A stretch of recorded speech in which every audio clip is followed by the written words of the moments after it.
Hi everyone. It's true. My name is Anuška Delic, and I have a timer.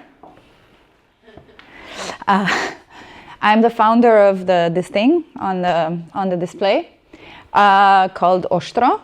Oštro is actually a word that denotes a wind blowing from the south in the Adriatic Sea. But to, let's say, left-leaning folks in Slovenia, it means sharp, and to right-leaning folks, it means that we don't know how to speak Slovenian because Oštro is also a Croatian word for sharp. And so if you're a right-wing patriot, disinformation-spreading person, you would call us not Slovenian and not patriotic. So we have a very interesting name, and we can discuss about it later at the next coffee break. But I'm here to talk about why we need centers like mine. Bruno asked me to talk for half an hour, and I wondered what to tell you in a half an hour, like to make it interesting, because I'm from Slovenia. And I always feel that, like, you know, we're tiny and uninteresting. But it's true, Slovenia has 2 million people, so roughly like a medium county in the US or something, right? Yeah. So like a big media desert, basically. But I'm gonna start like in the past. The top 2 pictures are older than me, I hope. But the bottom one with the big building, that's Delo, my former employer, where I worked for 13 years. And I started doing both data and investigative journalism there. We had a good time. Eventually, I also managed to convince them to have this great data journalism workshop that we held with Nils Mulvad at Delo for, I think, 12 journalists. This was the first and the last, I think, such workshop at Delo. And then the problem was that the paper was owned by a brewery, which defaulted. The paper was collateral. So while we were owned by banks, so to speak, owned, right? We didn't really have an active owner. We were doing whatever we wanted, basically. Unless it had to do with the banks that kind of owned us.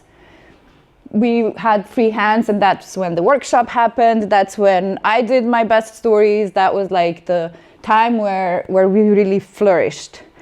And then one thing led to another. Eventually, somebody bought the paper from from the banks. And that someone installed a new editor-in-chief, and that editor-in-chief essentially at the end of 2017 told me things that I'm not allowed to repeat publicly. And so we come to the more recent past. In 2018, I established Oštro. And these are the title pages. I put 2 because the first one is in Slovene and the other one is in English, so you know what it says. And I did that because I had a choice of either going to another mainstream media where I would be faced with the same situation sooner or later that I was faced with just months before I established Oštro. I had the option, of course, of leaving the profession, and the third option was the craziest option, and that's the one I took. I had 0 funding. We've been talking about money today, and I'll be talking about ours later too, but we started with practically 0. The mission for Oštro has been from the beginning to develop and nurture data and investigative journalism, freedom of information, and our very important pillar is also educating future generations, ourselves. We have what we call, we really believe in continuous education, and so we push all members of the staff and our students to get better and to learn more and new things.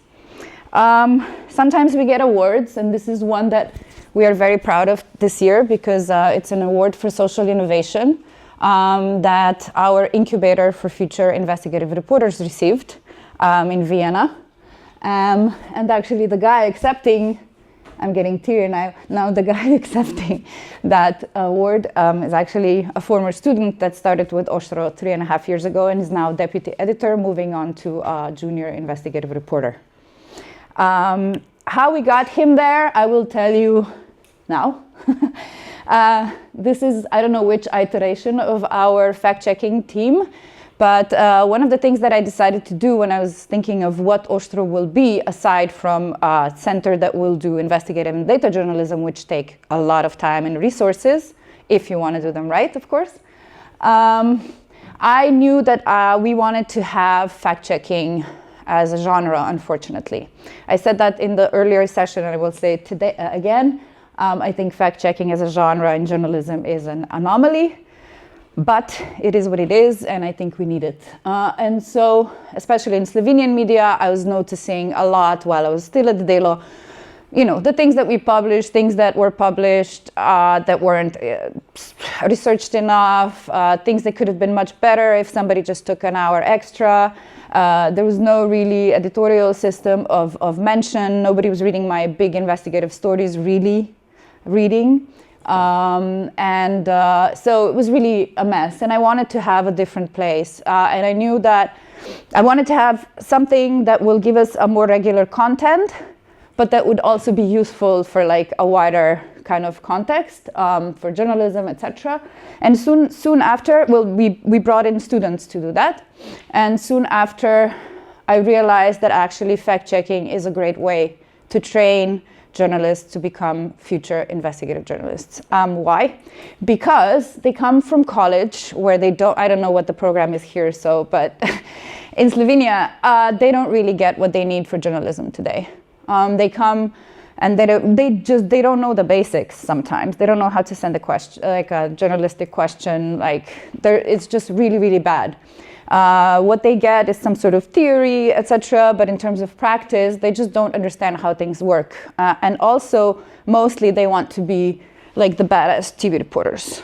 And so it's really hard to get those that actually want to do journalism.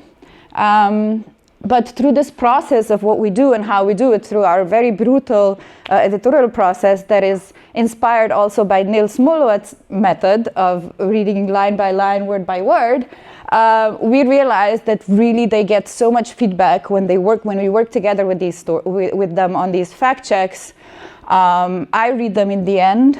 Every one of them, and I send them back, and we discuss, and we ask them questions, and they develop really excellent critical thinking skills, lateral thinking skills. They understand what is proof, what is not proof, what is viable, what isn't, what is relevant, what isn't. And then once you let them go to do an investigation of their own, or like a small chunk within a bigger investigation, you can rest assured that they're doing it the right way. And you don't really have to, then it's really down to just kind of editorial leadership and like helping them get to the story, as opposed to like monitoring them for everything, from ethical considerations to, And so coming back to these lovely people, we've developed about 25, I think, in 5 years. We've been developing about 25 people. Some people stayed, some people left journalism. Some are still with us, like Jana, the one right here above me. She's the editor of the fact-checking project now, and she started also as a journalist. And now we're bringing up a new pair of leaders for the newsroom, for the project. And the two editors will move on to the investigative side and will be done doing fact-checking, basically. So that's their kind of trajectory. Now, I wanted to also kind of show you what we're about. So we have some principles, which is like we don't have ads, you can't buy us, and we are very proactive about ethical considerations. We observe radical transparency. We're members of several organizations. OCCRP was already mentioned here. I am also a regional editor, one of the regional editors for the Balkans at OCCRP.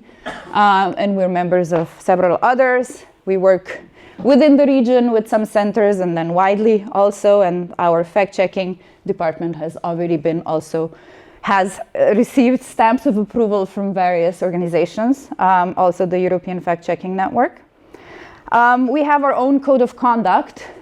Like I mentioned earlier, while still at Dela, I was noticing all the, pardon my French, shit journalism that we published and other media published. And so I knew that we wanted to have our own code of conduct.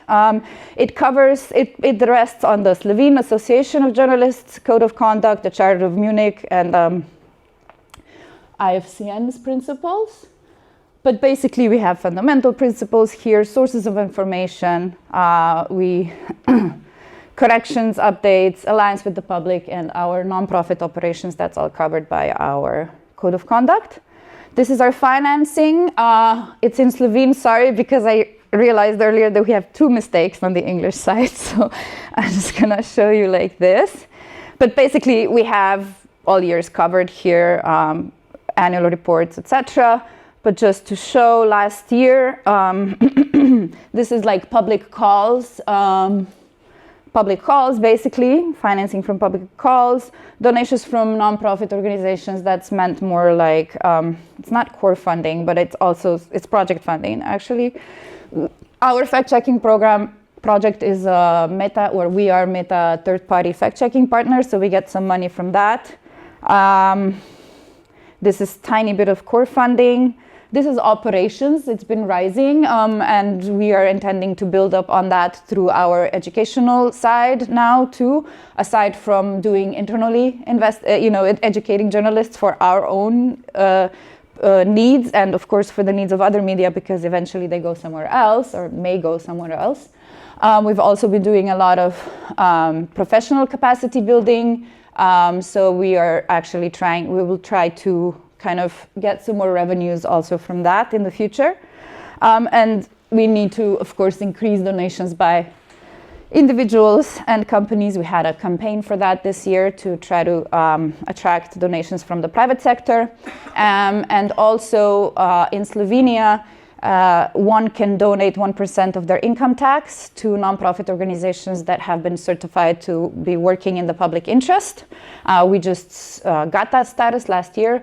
So just now we are in the middle of a campaign to get 1% donations, so 1% income tax donations.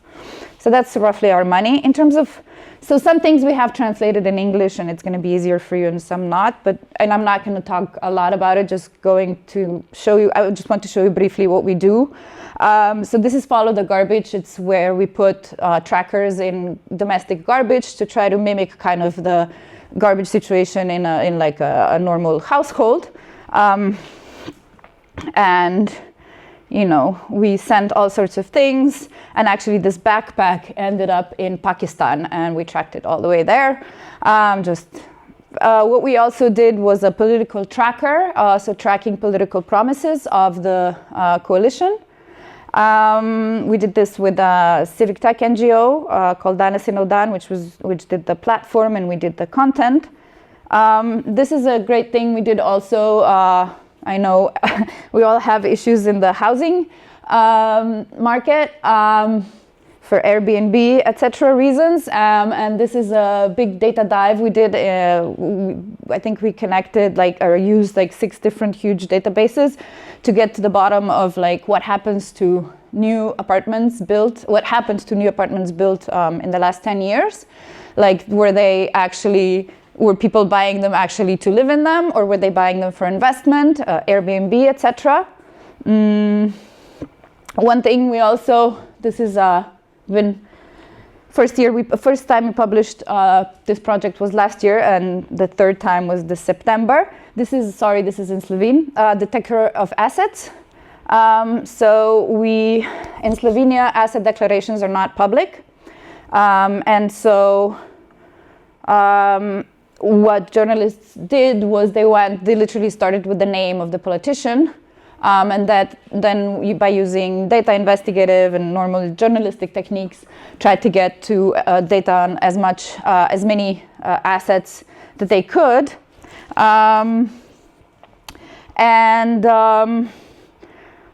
We're also suing in the administrative court. We're suing the Information Commissioner, so the authority for public access to information and privacy protection, because they denied our request for copies of asset declarations. So by doing that, we're directly trying to contribute to opening up the the public administration to the public, to citizens. What I didn't mention was that 3 years ago, Oštro in Slovenia established its Croatian arm in Zagreb, also called Oštro, with the same principles, the same code of conduct, etc.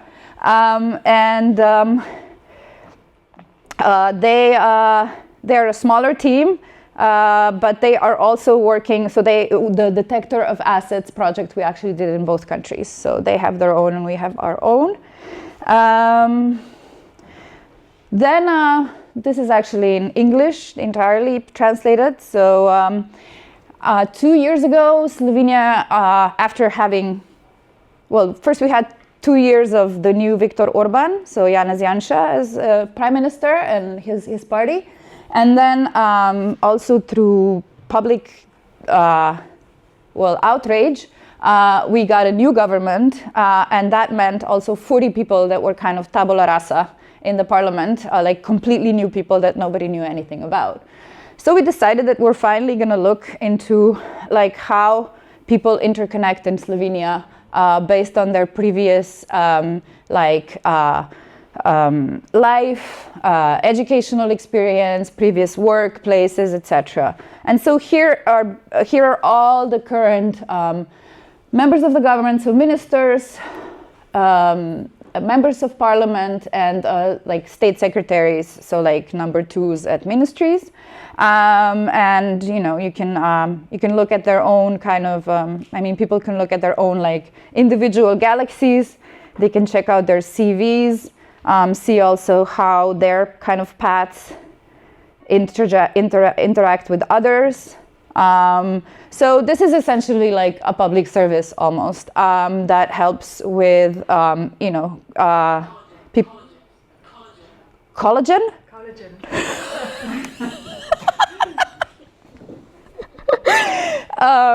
That helps people make sense of what goes on in a small country, because things are very, very much interconnected, and corruption is hiding very well in such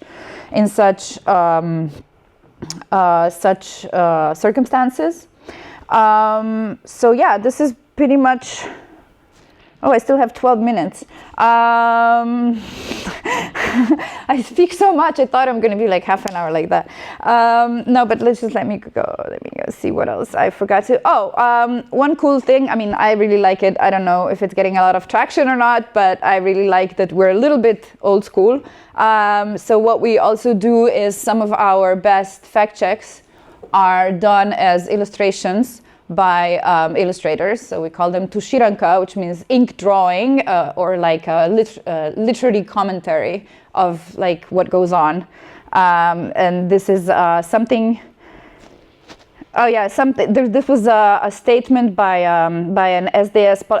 He's now a member of the European Parliament, actually, and he was talking trash basically about transsexual people, and and this is what they got. So we have several of these. Although Slovenia is a small country, Mm-hmm. you have local news outlets. How are they doing in Slovenia? Yeah, so earlier I was speaking about the professional capacity building workshops that we were doing. This was actually for 10 national media.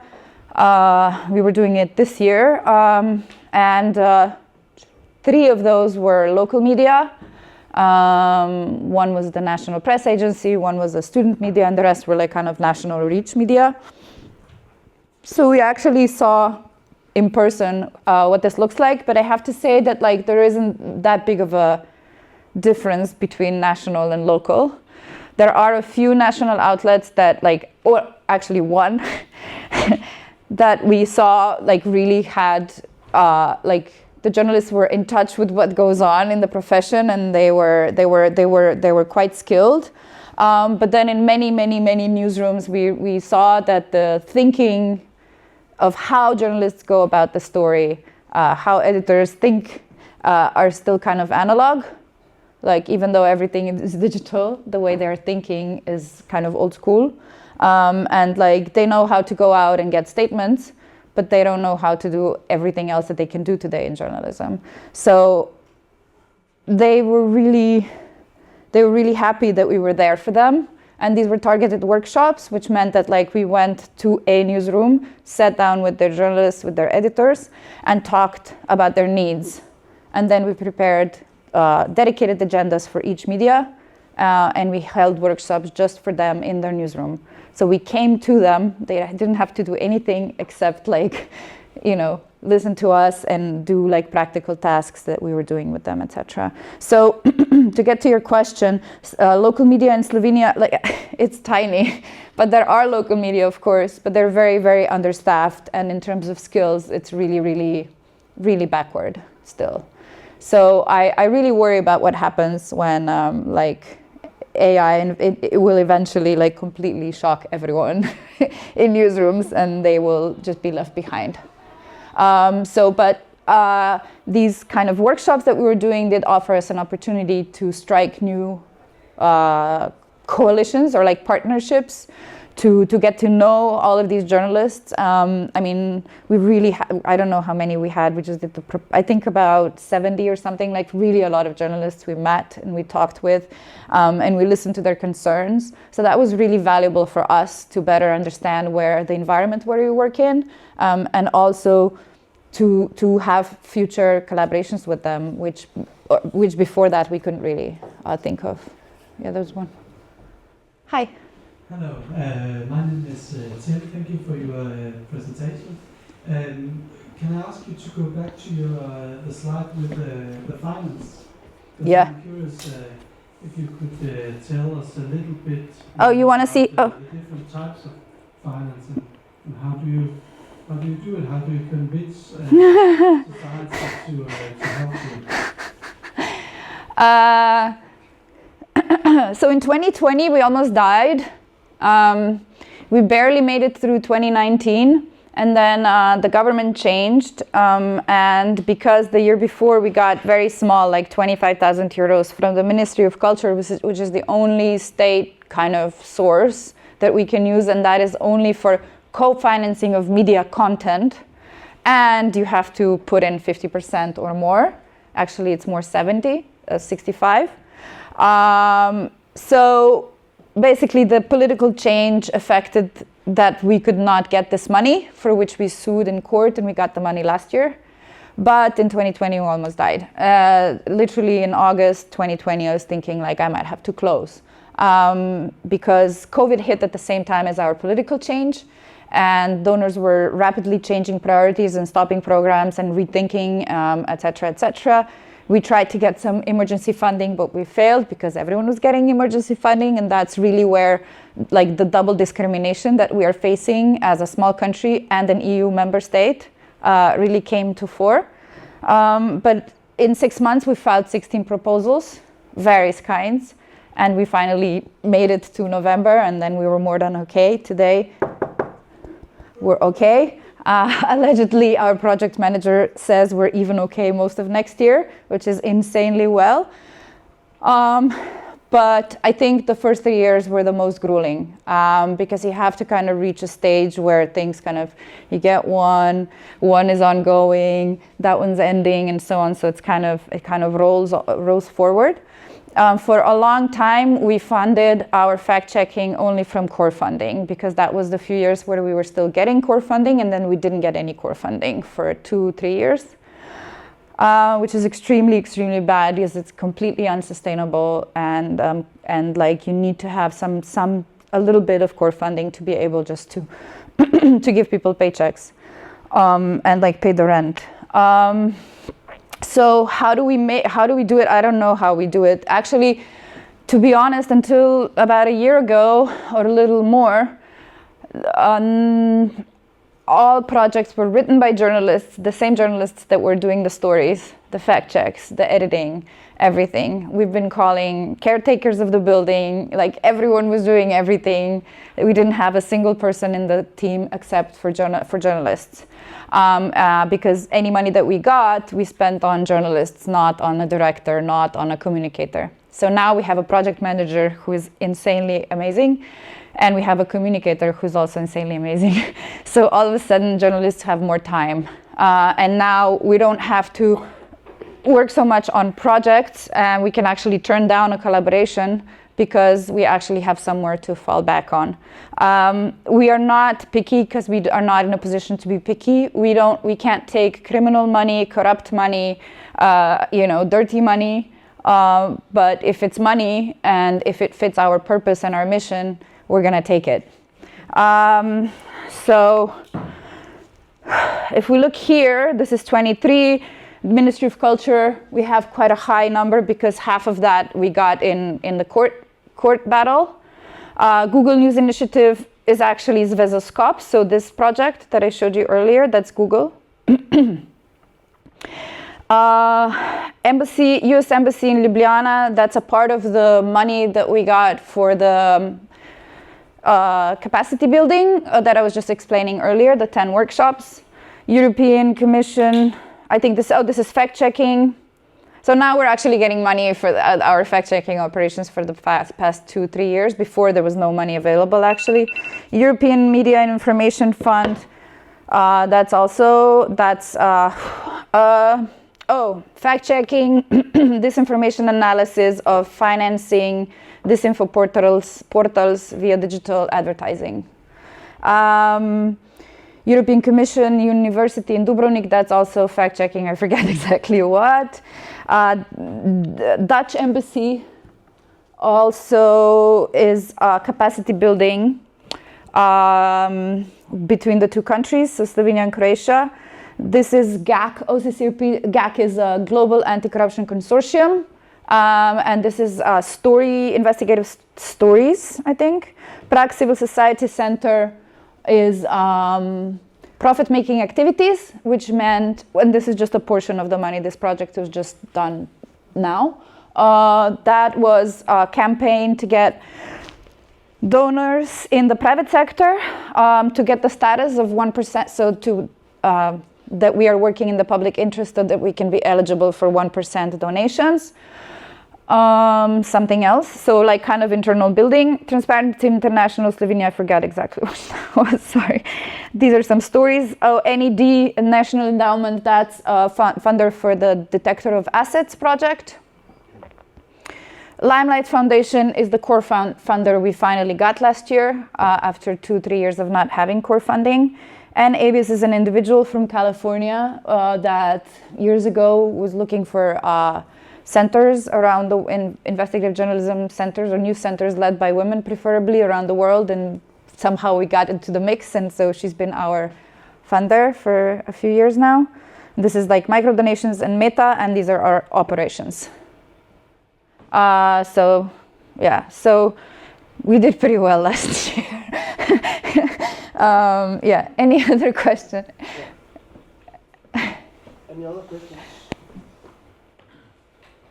Okay. Thank you, Anuška. Yeah, thank you.